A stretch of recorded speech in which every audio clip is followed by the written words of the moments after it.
Book of 2021. Lads. Book of 2021. Get your hype on. Good evening, campers. It's me, Klara, and this is the third installment of reviews of Book of 2021. And we're going to talk about the erratic, head-scratching novel that is Patricia Lockwood. No one is talking about this. It's already been shortlisted for the Women's Prize of Fiction. This book is about, did I mention this is part of the Book Boy Book Club? This book is split up into two parts, but we're going to follow a nameless narrator all the way through this. And this narrator has got her job by being on the internet and is causing a little bit of an uproar by asking the questions, can dogs be twins? And this causes a little bit of a frenzy on the internet. You have people who think she's being extremely serious. You get people who are possibly reading the politics behind what she's trying to get at. Or we just have the minions of teenagers just spamming emojis at it. This book is written in fragments, so it would be safe to say, and what most people are saying, this is a very Twitter-esque novel. It fits the Twitter sphere of how to tell a story about the internet. And no doubt this talks about the internet. Does it talk about internet culture? I'm not so sure. And let's talk about why I don't. Internet culture is not so much just being on the internet. A culture is embedded based on the certain platforms that we use. And definitely there are aesthetics and linguistics that we use within each one. Think about Twitter, to which this novel is pretty much compared to.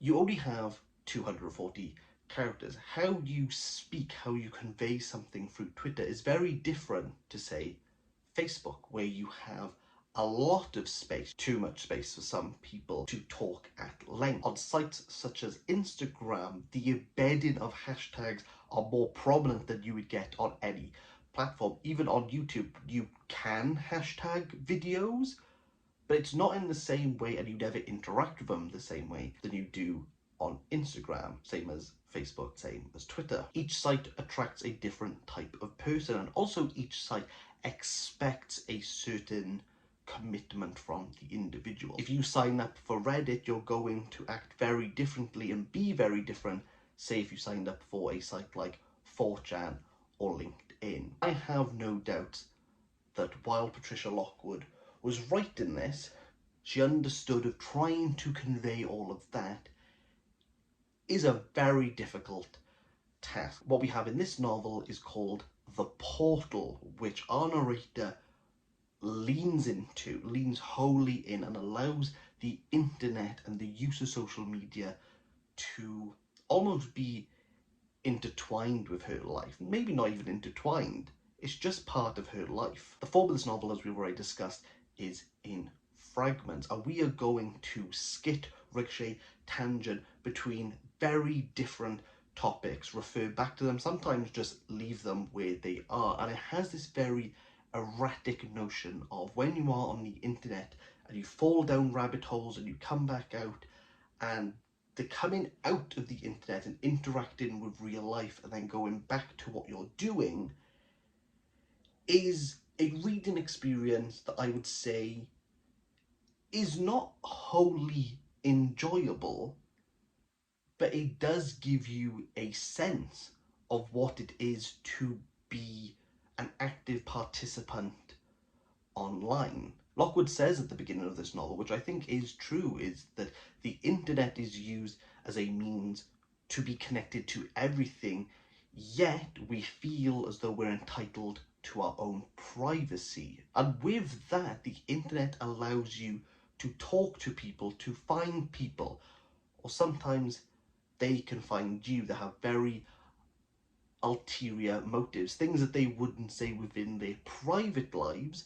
They're more than happy to splurge out on the internet. But we're not going to take this too seriously. This is an internet novel. The internet is notorious for making fun of pretty much everything. And Lockwood brings with her quips, puns, wordplay, and just the little finesses of the internet that don't really make sense, such as the misspelling of words or using specific words to convey something for a sarcastic reason. It's quirky in a Tumblr sense, but like Tumblr, this doesn't really work. It's kind of like explaining this meme. Now, in its heyday, I used to love these memes. I used to go out and search for them, but trying to explain to someone why, brother, where are the oats?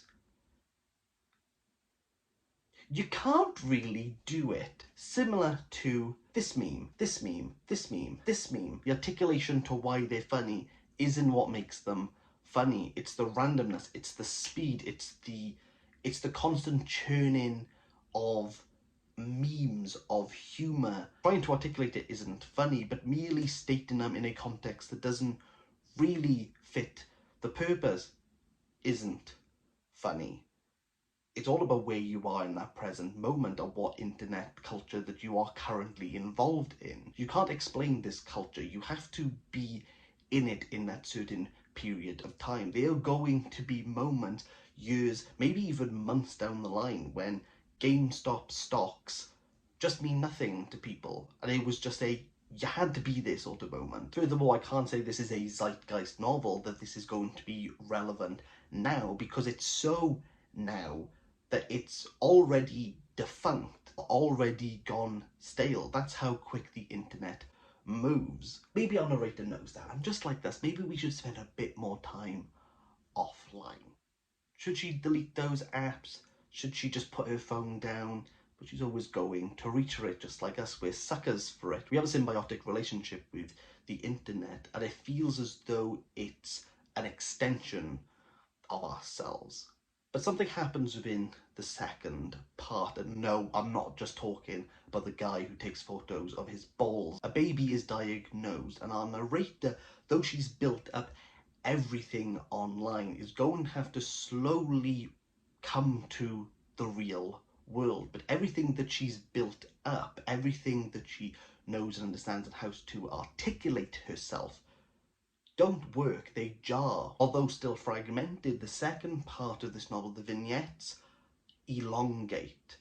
We get a little bit more personality, we get a little bit more understanding to the narrator, to the wants of her family and everything within it. Some of the instances, situations and occurrences that happen within No One Is Talking About This happened to Lockwood.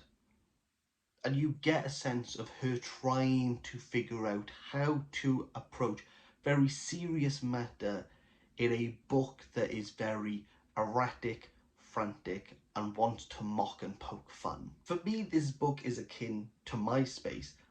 I can appreciate it. I can see what it's doing. I can see how it's probably going to allow people to push the internet novel in directions that people didn't think was possible. But I never had a MySpace. It was already old before I got onto the internet. So I don't feel as though I've missed out on anything. Reading Lockwood's book, I don't feel as though I've gained an insight into anything. I don't think my notions of what the novel can do in regards to talking about literature have been pushed. Once you understand the fragments and how Patricia Lockwood is going to riff and quip, you know how the novel is. Yes, we get this emotional turn at the end, but still the persistence of her writing maintains. So for me, this is a 3 out of 10. If you agree or disagree, click the Discord link down below and join the Bookaboy Book Club, where we will be discussing every single Booker longlisted book of 2021. And I'll see you for the next one. Bye!